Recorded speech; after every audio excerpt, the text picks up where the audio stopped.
Good morning everyone. In this class we will discuss about the new chapter or unit 5. Okay, this is a very important chapter in that kinematic of machines. Here we are discussing about the gears, how many types of gear and how the gears are transmitted the motion and power to the another gear, and what are the fundamental mechanisms are there behind the gear and how they are operating. Okay, so these things we have to discuss in this chapter, so we will discuss. So shall we start now? Make sure to give me the attendance while you are completing the video. Okay,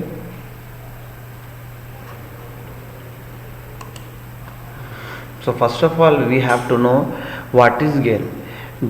What is the meaning of gear? Gear means it is a circle type of the metal body, and for example we can say one type of circle of the circular body, and in that gear inside or outside cut section will be there. It will be look like a teeth, we can say. That is a gear. So apart from your syllabus, the gear mechanism definition will be there. That gear mechanism definition is: gear is a rotating cylinder circular machine part. It is a machine part. Whenever you are seeing any machine, in that machine the gear will be there. Because of the gear the machine will be transmitted the motion and power. Okay, so the gear is what is gear? Gear is a rotating circular machine part. Okay, and it is having a cut teeth from outer surface, or sometimes for requirement the inner cut section will be there. Okay, and another thing is gear may also known as tooth wheel. Sometime gear we can say, sometimes we can see about that name. Gear is also known as tooth wheel. Some machines are having some name, tooth wheel. So that what is tooth wheel? We can say the tooth wheel or gear. Okay. Next, gear provides the small distance between driver or follower. What is driver or follower? Okay, driver or driven we can say. Driver means the gear is producing the motion and power. Driver means the driven is what we can say, driver is producing the motion with the help of driver. Okay, driven means driven is producing the motion from the driver and is acting the follower also. How the driver is moving and which direction is moving driver, with that follower will be moved. At some time, if the gear is in opposite direction, means driver and driven in opposite direction, and they are meeting to each other and they are meshed to each other. At that time, driver will move one direction or driven will move another direction. Okay, we can see that figure in that later. First we have to know what is gear. Okay, are you understand about the gear? Gear is a simply definition is gear is a rotating circular machine part, and gear having tooth cut section from outer surface or inner surface. Okay, and gear may also known as tooth wheel, and gear provides a less distance between driver or follower. What is friction wheel? Friction wheel is means where the wheel having motion and produce the power transmitted by the gear and is kinematically equivalent from one shaft to another shaft. Okay, that is called friction wheel or disc. We can say the friction wheel or disc.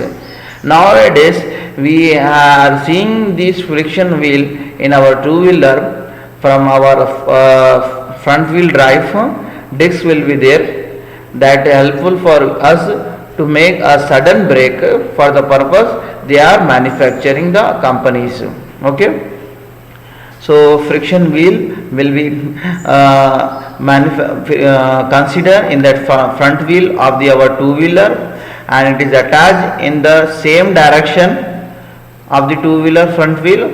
So that's why I am giving to this example. Friction wheel is producing the motion and power by the gear, and it is a kinematically equivalent to the front wheel shaft of the two wheeler, and it is transmitted the power from the gear to the follower. Okay, and it is also known as disc. What we can say, it is also known as disc. So first we have to suppose some example, so you can easily understand about that. So now I am supposing example.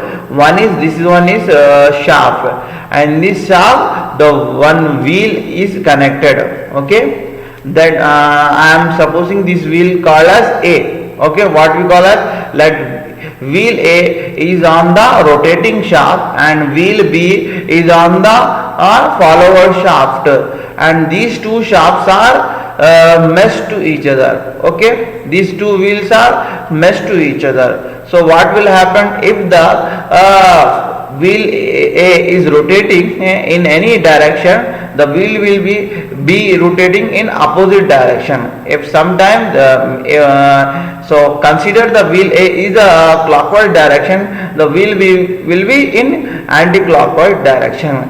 Due to the motion of the wheel A and power, that's why the wheel B will be moved. So by the helping of wheel A, the wheel will be move and generate the and transmit the power.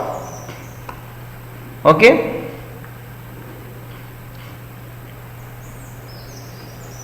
So here just now what I am said to you about the wheel A and wheel B, that the points are there, little concentration you will be see here, and with the help of wheel A rotating motion, wheel B will be moved. Okay, you can see here the diagram is there.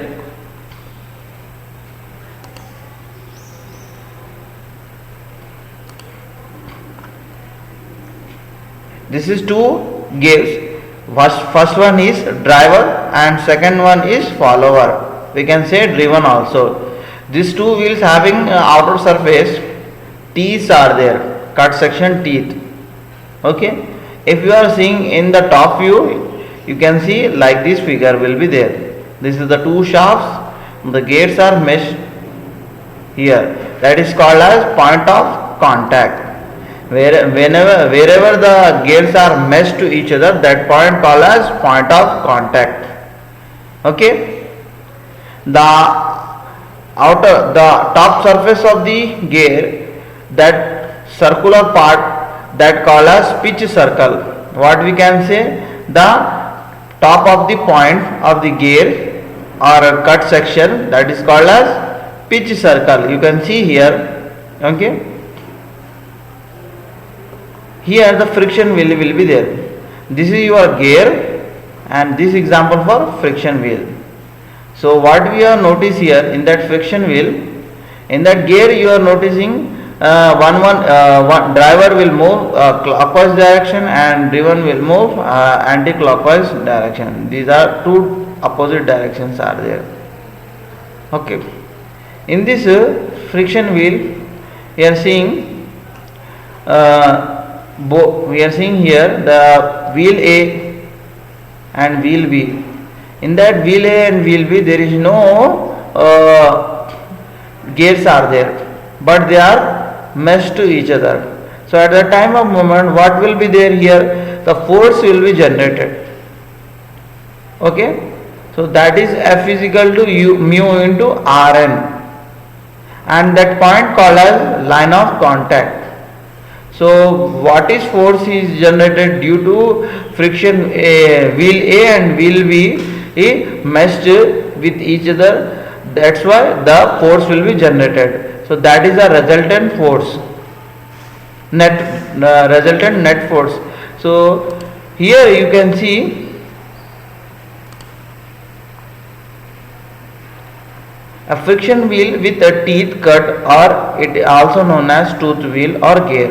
Usually means what we can here what we are seeing, the resultant for net resultant force. Rn is a net resultant force into mu. Okay, mu value will be there in that your problem. If you are calculating this, you will be get that the force, how much force is acting on this friction wheel. Okay. Next, one note is there, due to the possibility of slipping the wheels in that friction wheel, power transmission will be small. Due to the possibility, because of the friction wheel having, you can see here, friction wheel is no external supported to each other. Here the external supporters are there by the helping of the cut section. Here the slip of the gear will not be happen, but it will happen after the life, it completed the life period. You know very well, while we are driving the two-wheeler, 6 months, 7 months or 1 year, after the completion our gears will be slipped. Okay, if we are running good or running daily wages. Okay, so every metal having a life period is there, like that. But in this case, it may chances instantly, because of this having circular part, slip will be there. So at that time the power will be not transfer, or we can power will be not transfer as a high level to the another level of the wheel. Means what we are saying here, the power will be not transfer accurately here, but in case the gear, the power will be transfer accurate to one shaft to another shaft. Okay, so some advantage of this here of the gear or disadvantage will be also there. Every metal having some advantage or disadvantage or mechanism also. What advantage it is gear transported the power from driver to driven with accurately in that gear or tooth wheel. In that flywheel, the power will be not transferred accurately. What is first advantage of the gear is it is transmitted the exact velocity ratio from one gear to another gear in that gear or tooth wheel. Okay, remember, power transmission is exactly velocity ratio in that gear or tooth wheel. It may be used to transmit a long power also. If it is a long power also, means we can attach the number of gear in a particular row or column wise. We will transport the power from driver to driven. If it is a number of driven will be there, one driver is there for sufficient to transmit the power. Okay, but the size of the driven and driver will be matter, or how much we are producing the power, it is also matter. Okay, and it is generated the high efficiency, reliable service. It gives the reliable service, compact layout. These are the advantage. What is the disadvantage? The manufacturing of gear requires special tools and equipment. Whenever we are manufacturing the gear, we have to require the special tools and equipment. Due to why, where the gears are meshed to each other, it will be crushing out of the outer surface. So it may be damaged. That's why we have to use the special equipments and special special equipments and special tools to manufacture the gear accurate level. Okay. Next is the error in cutting section. While you are cut the section, it may sometime the tooth of the gear will be deflect, or it will be not a proper cutting section. So at that time we will face some problems. In that vibration and noise will be there. If it is a gear having a outer surface or inner surface tooth, if any gear, if any tooth is not accurate or not a correct one, that time we will face some noise or vibration during the operation. So here you can see I wrote the friction formula in deeply. F is equal to mu into Rn. Okay, mu is equal to coefficient of friction between rubbing surface. We are using the coefficient here between the rubbing surface, and Rn I already told you the net resultant force, and is also known as a normal reaction force between two rubbing surface. Okay. The next topic is here we have to consider the classification of tooth wheel or classification of gear. If the question is asking in that exam, write down the classification of the tooth wheel, so you have to write the classification of gear only. Okay, there are four types of classifications of gear or tooth wheel. Remember, first one according to the position of the axis of the shaft, according to the position of the axis of the shaft, according to the type of gear, and according to the position of the gear, and according to the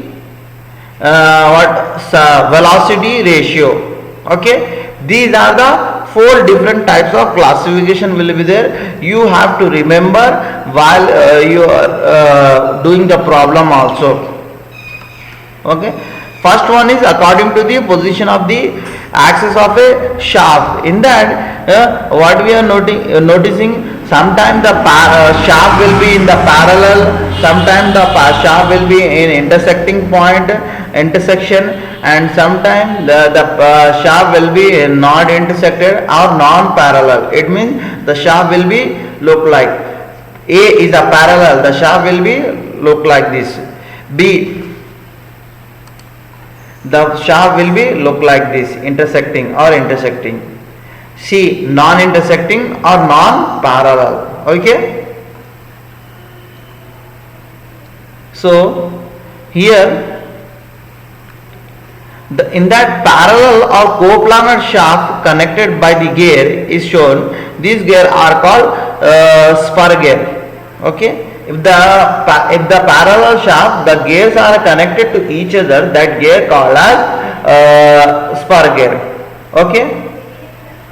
Or it is also if the parallel of the shaft is on the same axis, that is called as helical gear. Okay. If the shaft is on the parallel and on that shaft the gear is acting, that gear is called as spur gear.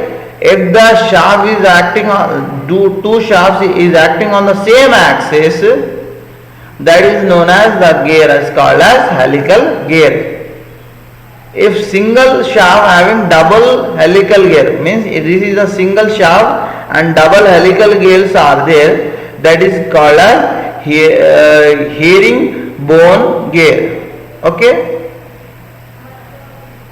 Next one is non-parallel or intersecting section, but a coplanar shaft connected by the gear is called as bevel gear. Means one shaft is look like and another shaft is look like this. Okay, in that two shaft the gear is acting and one is inclined vertically and another one is horizontally. So at this point the two gears are acting and mesh to each other, that is called as bevel gear. Okay. Like the bevel gear, spur gear may also have three same teeth. It inclined to the face of the bevel. It is also known as helical bevel gear. Like this shaft, if it is the helical gear is acting on these two shafts, that is called as helical bevel gear. I will give you the diagrams also. Okay.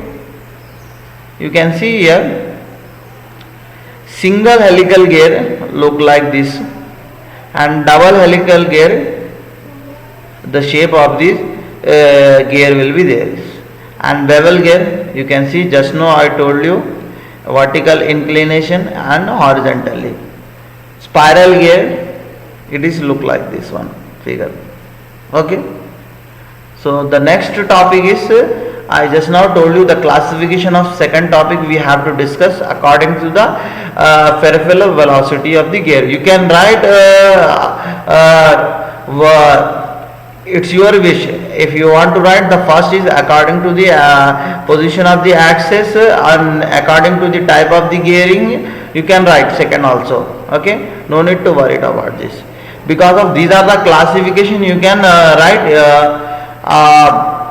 jumble also.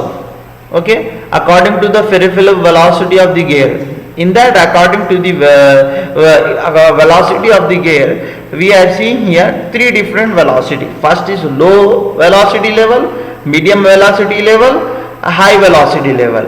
Okay. If it is the gear is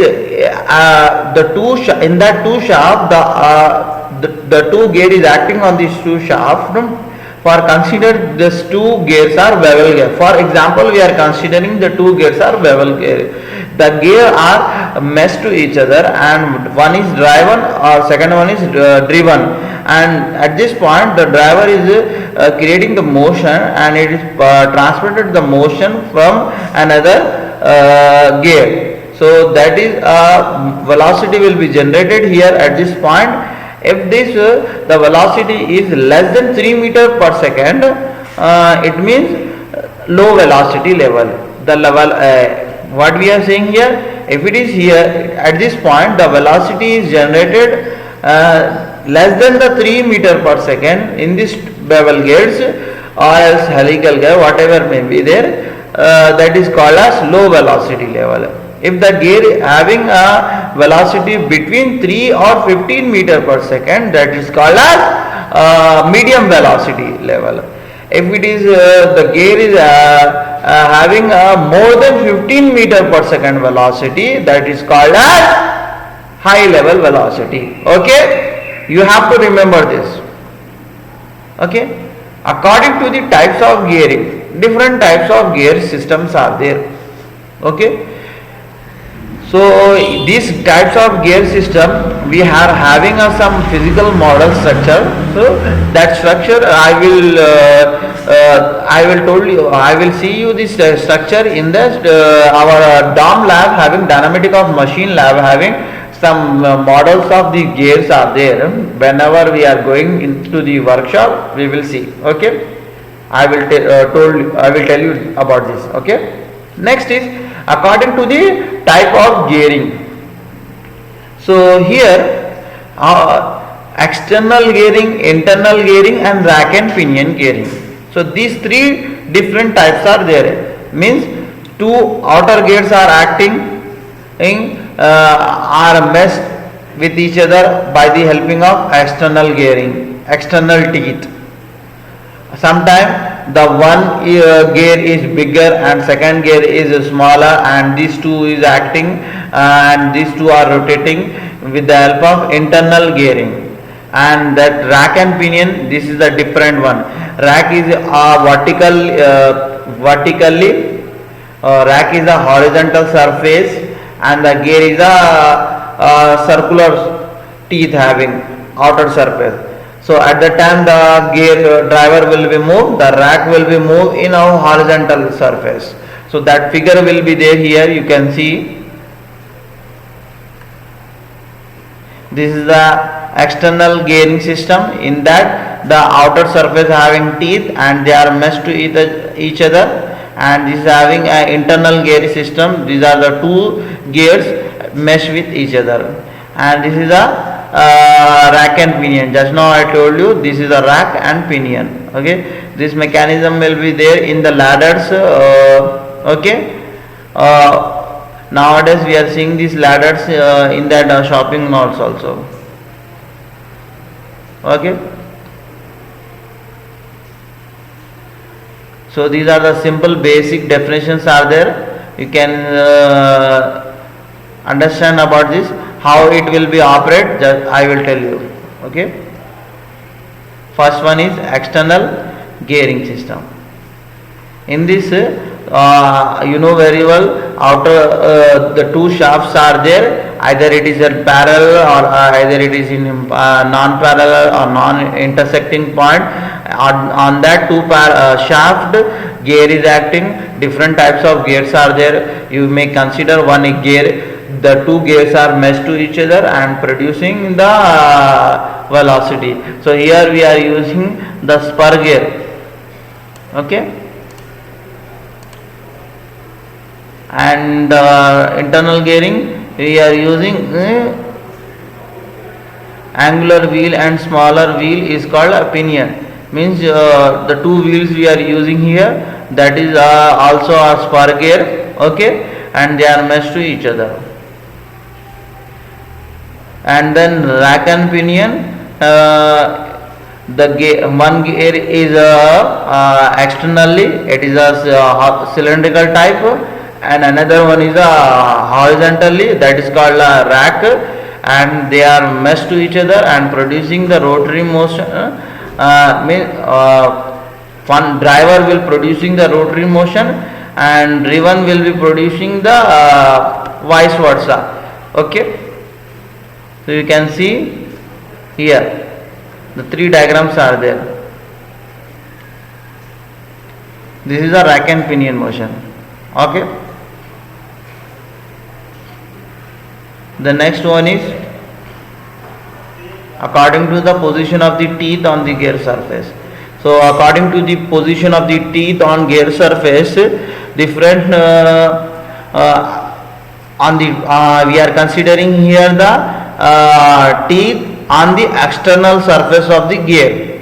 So external surface of the gear, how we have to manufacturing the teeth, and every teeth having same distance with equal distance and equal height and equal inclination will be there. So how we will be manufacturing? So every point having a particular name also there. So every point having some relation between these teeth. So we have to know first. So teeth on the gear surface may be straight or inclined or curved. Okay. On the gear surface are either internally or either externally. The teeth will be in three different forms. One is straight, inclined or curved. Okay. In the last previous class, we are just now we studied about the spur gear. Spur gear having a teeth, it is a straight type. Okay. Whereas helical gear having a teeth, it is a inclined type. Sometimes the spur gear or in case of spiral gear, the curve type of teeth will be there. Okay, term using gear. Here you can see the which terms we are using. Okay, this is a external part of the gear, and here we are draw these two teeth. Okay, so at this center line, that is called as pitch circle, and below the center line, that is called as working depth. Above the circle line, what is called as tool depth. Okay, and below the teeth, the last line is called as here you can see the last line are called as clearance. So clearance volume, like that the clearance volume is asking on the problem, that is called as here the clearance line. You can see here this one is clearance line, and above the clearance line, clearance or working depth circle between two teeth is called as tooth space. Okay, between two inclination part of the tooth, that is called as circular pitch. Okay, between two points on the same tooth, that is called as tooth thickness.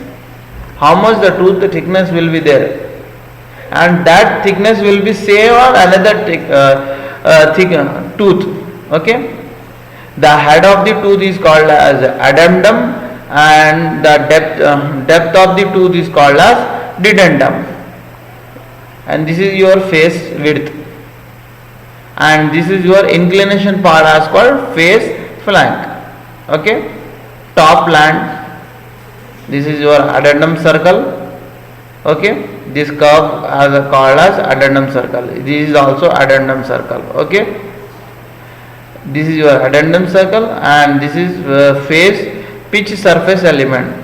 Okay, the inclination part having two parts. One is face, that is called as pitch surface element, and another one is flank. Okay, and total curve is called as addendum circle.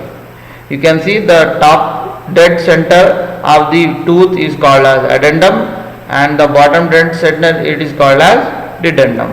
So okay, each and every terms of the gear definition and what is the mechanism we will discuss in the next class. Thank you very much for watching my video. Make sure to give me the attendance.